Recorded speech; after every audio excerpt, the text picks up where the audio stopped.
এই এসএসসি 26 ব্যাচের শিক্ষার্থীরা, তোমরা যারা এখনো টেস্ট পরীক্ষা দিয়ে ঘুমাচ্ছ, শীঘ্রই ঘুমটা ভাঙো এবং ভেঙে পাশ করতে হবে এসএসসি বোর্ড পরীক্ষায়। ফেল করা যাবে না।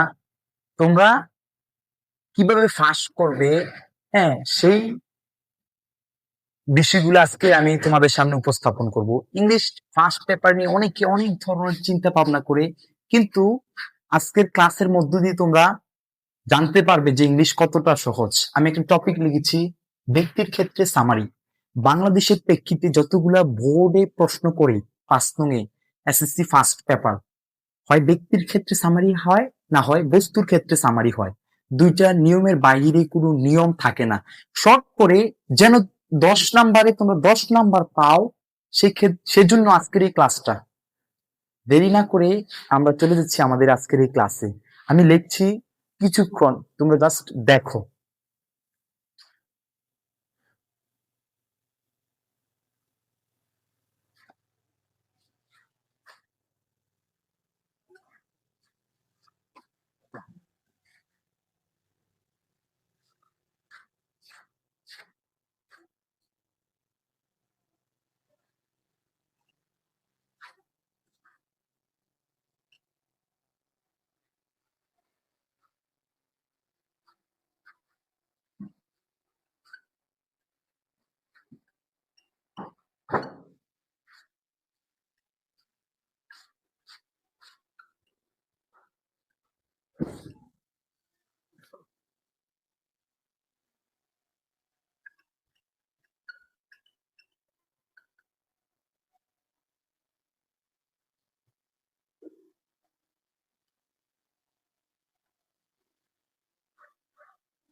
এতক্ষণ কি তোমরা বিরক্ত হয়েছ?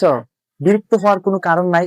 10 মার্ক কি তোমরা কিভাবে 10 মার্ক কি পাবে, সেজন্য একটু লেখা লিখলাম। তোমাদেরকে আবার একটু বুঝাই। ব্যক্তির ক্ষেত্রে সামারি হলে 4 নং এর পূর্বে একটা প্যাসেজ দেওয়া থাকে শর্ট করে, 10 লাইনের অথবা 12 লাইনের একটা প্যাসেজ, এরকম লাইন দেওয়া থাকে। রবীন্দ্রনাথ ঠাকুর, কাজী নজরুল ইসলাম, সুফিয়া কামাল এবং অন্যান্য দার্শনিক, পোয়েট, বিজ্ঞানী, বিভিন্ন মানুষের দেওয়া থাকতে পারে। বর্তমান সময়ে আবু সাইদ, মুগ্ধ, তারপরে আপনার শরীফ বিন ওসমান হাদি, ডক্টর মোহাম্মদ ইউনুস, এগুলো নিয়েও থাকতে পারে সাম্প্রতিক সময়ে।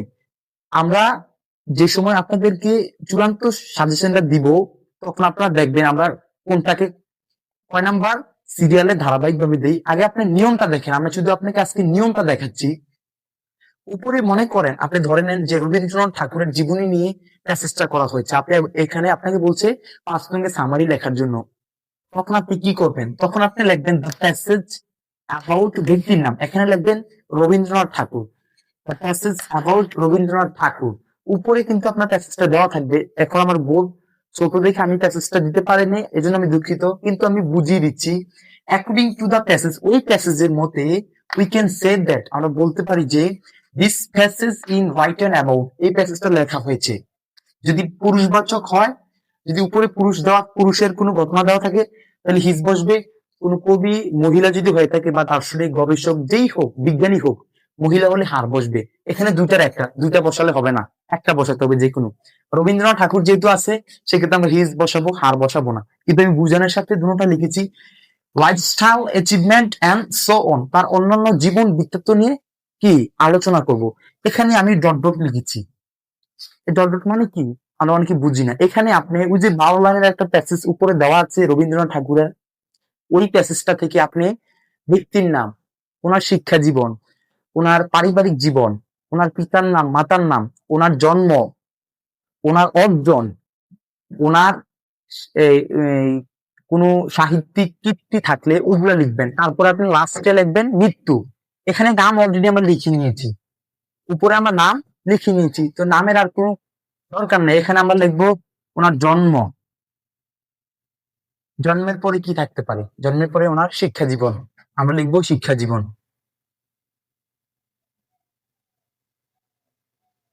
শিক্ষা জীবন, এরপরে ওনার চাকুরি জীবন,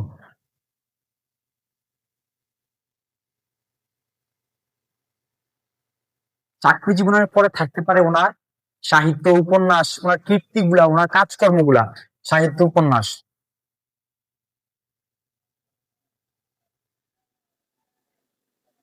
সাহিত্য উপন্যাস যদি আমরা বুঝি, ওনার কবিতা থাকতে পারে, ওনার ছোট গল্প থাকতে পারে, প্রবন্ধ থাকতে পারে, কাব্যগ্রন্থ থাকতে পারে, ওইগুলাকে। এরপরে লিখবেন লাস্ট আপনার, উনি কি কোনো পুরস্কার ভূষিত হয়েছেন, কোনো পদক পেয়েছেন কিনা, ওনার অর্জনটা লিখবেন। তারপরে লিখবেন মৃত্যু, উনি কত সালে মৃত্যুবরণ করেছেন। এগুলো আমি বাংলাতে লিখে দিয়েছি বোঝানোর জন্য। ওনার জন্মসালটা এখান থেকে শুরু করবেন লেখা। এরপর ওনার শিক্ষা জীবনটা ইংলিশে লিখবেন কিন্তু। তারপরে ওনার চাকরি জীবন, উনি কি করেছেন। তারপর ওনার সাহিত্য উপন্যাস থাকলে ওইগুলো লিখবেন। তারপরে ওনার অর্জন লিখবেন, উনি কি পুরস্কারে ভূষিত হয়েছেন বা ওনার কি অর্জন রয়েছে ওইটা লিখবেন। তারপর ওনার মৃত্যু সালটা লিখবেন। আপনি টোটালি 20 লাইনের বা 15 লাইনের একটা প্যাসেজকে আপনি সংক্ষিপ্ত করে 3-4 লাইনে প্রকাশ করবেন। এটি হচ্ছে আমরা সামারি, এটাকে আমরা মূলত সামারি বুঝি। এতটুকু আপনার প্রথম অংশে লিখবেন। বোর্ড ছোট, এই জন্য আমরা পরের অংশটা এটা মুছে লিখে দিচ্ছি। যারা লেখেন নাই তারা একটু কাইন্ডলি কষ্ট করে একটু লিখে নেন। এটা যদি আপনি সঠিকভাবে পরীক্ষার হলে বসে যদি লিখতে পারেন, আই হোপ দ্যাট আপনি 10-10ই পাবেন। একটু আপনারা লিখে নেন, আমি পরের অংশটা দিয়ে দিব।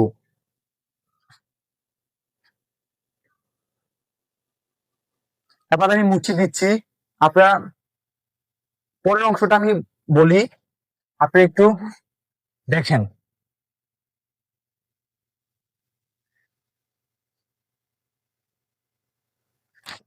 পরের অংশটা হচ্ছে অ্যাট লাস্ট।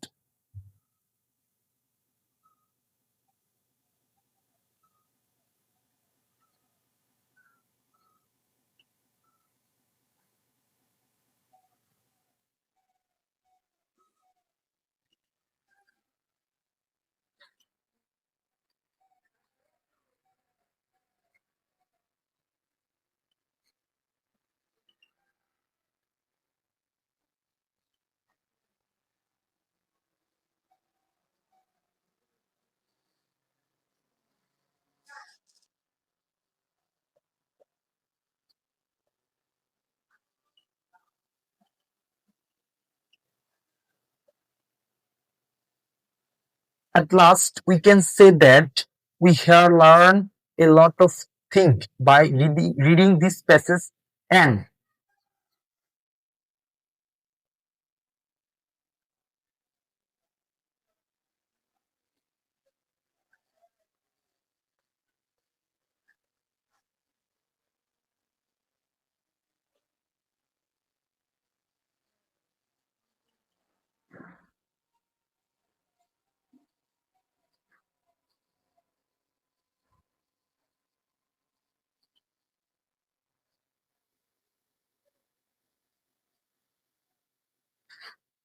এবার আমি বুঝিয়ে দিচ্ছি।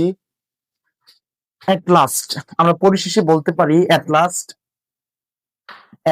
we can say that, পরিশেষে আমরা বলতে পারি। আগের অংশটা লেখার পরে এই অংশটা লিখবেন। We have learned a lot of things by reading this passage. এই প্যাসেজটা আমরা কি করে শিক্ষার মাধ্যমে আমরা বলতে পারি যে and we try to apply his oblique her. His বলতে এখানে আমি আগে বুঝিয়ে দিয়েছি, প্রথম অংশে পুরুষ হলে লিখবেন his, মহিলা হলে লিখবেন her. আইডিয়াল মানে ওনার আদর্শ, ইন আওয়ার প্র্যাকটিক্যাল লাইফ, আমাদের ব্যবহারিক জীবনে আমরা এই প্যাসেজটা পড়ার মাধ্যমে, এই প্যাসেজটা বলতে যে কোনো প্যাসেজ থাকতে পারে, ওই প্যাসেজটার ভিত্তিতে আমরা এখানে লিখবো যে ওই প্যাসেজটা পড়ার মাধ্যমে আমরা ওনার ব্যক্তি জীবন বা ওনার কর্মজীবন থেকে যে আদর্শগুলা পাবো, আমরা ওইটা আমাদের প্র্যাকটিক্যাল লাইফ, আমাদের ব্যবহারিক জীবনে কি করতে চাই, অর্জন করতে চাই, আমরা এটা ধারণ করতে চাই, হোল্ড করতে চাই। এখানে আপনি এই যে অ্যাপ্লাই, অ্যাপ্লাই যেটা লিখতে পারবেন হোল্ড, হোল্ড মানে আমরা ধারণ করতে চাই। আপনারা যারা বুঝতে পেরেছেন একটু লিখে নেন কাইন্ডলি কষ্ট করে। যদি আপনি এটা সঠিকভাবে লিখতে পারেন তাহলে আই হোপ দ্যাট আপনি 10-10ই পাবেন। কোনো টিচার আপনার কাছ থেকে একটা মার্ক কাটতে পারবে না। একটু কষ্ট করে লিখে নেন।